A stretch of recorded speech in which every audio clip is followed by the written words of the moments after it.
Hi friends, welcome to Salem Padma சமையல். இன்றைக்கி நம்ம என்ன பார்க்க போகிறோம்னா ஒரு சூப்பரான சிக்கன் கிரேவி பார்த்தீங்கன்னா சிக்கன் ஒயிட் கிரேவி எப்படி செய்யலான்னு பார்த்துடலாங்களா. அதுக்கு பாருங்கள், பேனில் ஒரு 4 டேபிள் ஸ்பூன் அளவுக்கு எண்ணெய் சேர்த்துக்கிறேன். நான் இதில் சோம்பு, பட்டை, கிராம்பு, ஏலக்காய், பிரியாணி இலை, கொஞ்சமாக மிளகு இதெல்லாம் சேர்த்துக்கலாம். இது நல்லா கொஞ்சம் பொரியணும், நல்லா வாசம் வரணும். அப்புறம் இது கூட பெரிய வெங்காயம் பார்த்திங்கன்னா 2 நீல வாக்கில் கட் பண்ணியிருக்கேன். இப்போ இதை சேர்த்துக்கலாம். இது கூட 2 பச்சை மிளகாயும் கீறி வச்சுருக்கேன். கொஞ்சம் கருவேப்பிலையும் சேர்த்துட்டு இப்போ இதை கொஞ்சம் வதக்கிக்கலாம். இது கண்ணாடி பதம் வந்தால் போதும், ரொம்ப வதங்கக்கூடாது. அப்போ தான் இந்த ஒயிட் கலரு நமக்கு கிடைக்கும். அதனால் லைட்டாக மட்டும் வதக்கிக்கலாம். இப்போ பாருங்கள், இந்த அளவுக்கு வதங்கினா போதும். இப்போ நான் 1 டேபிள் ஸ்பூன் அளவுக்கு இஞ்சி பூண்டு பேஸ்ட் வச்சுருக்கேன். இப்போ இதை சேர்த்துட்டு நல்லா பச்சை வாசனை போக நல்லா வதக்கிக்கலாம். நல்லா வாசனை பார்த்திங்கன்னா கம்மன்னு வரும், பச்சை வாசனை போயிட்டு. இப்போ இந்த ஸ்டேஜில் தக்காளி பார்த்திங்கன்னா ஒரே ஒரு பெரிய சைஸ் தக்காளி நம்ம வச்சுருக்கேன். இப்போ இதை சேர்த்துட்டு இதை நம்ம வதக்கிக்கலாம். இப்போ தக்காளி இந்த அளவுக்கு வதங்கினதுக்கப்புறம் நான் ஒரு 1/2 கிலோ அளவுக்கு சிக்கனை கழுவி வச்சுருக்கேன். இப்போ இந்த சிக்கனை இந்த பேனில் போட்டுக்கலாம். போட்டுட்டு லைட்டாக வதக்கி விட்டுறலாம்.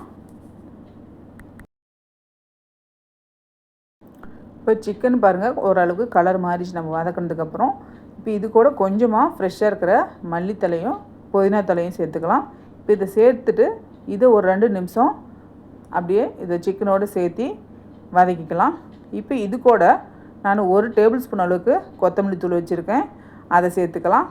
இது கொத்தமல்லி தூளையும் சேர்த்துட்டு நல்லா அது பச்சை வாசனை போகிற அளவுக்கு நல்லா மிக்ஸ் பண்ணி விட்டுறலாம். இப்போது இந்த சிக்கனுக்கு தேவையான அளவுக்கு உப்பு சேர்த்துக்கலாம். நான் தூள் உப்பு தான் சேர்த்துக்கிறேன். இப்போ இந்த உப்பை சேர்த்துட்டு நல்லா நல்லா கலந்து கொடுத்துக்கலாம். இந்த சிக்கனில் நல்லா அந்த உப்பு ஏறணும்.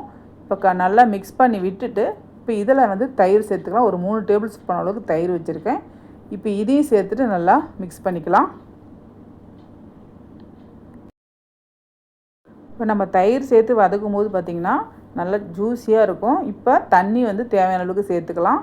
இப்போது நான் இன்னும் கொஞ்சம் தண்ணி சேர்த்துக்கிறேன். இப்போ தண்ணி சேர்த்துட்டு நல்லா மிக்ஸ் பண்ணிவிட்டு இதை ஒரு மூடி போட்டு இந்த சிக்கனை வேக வச்சுக்கலாம். ஒரு 5 நிமிஷம் அப்படியே மூடி போட்டு வேக வச்சுக்கலாம். இப்போ ஓப்பன் பண்ணிக்கலாம்.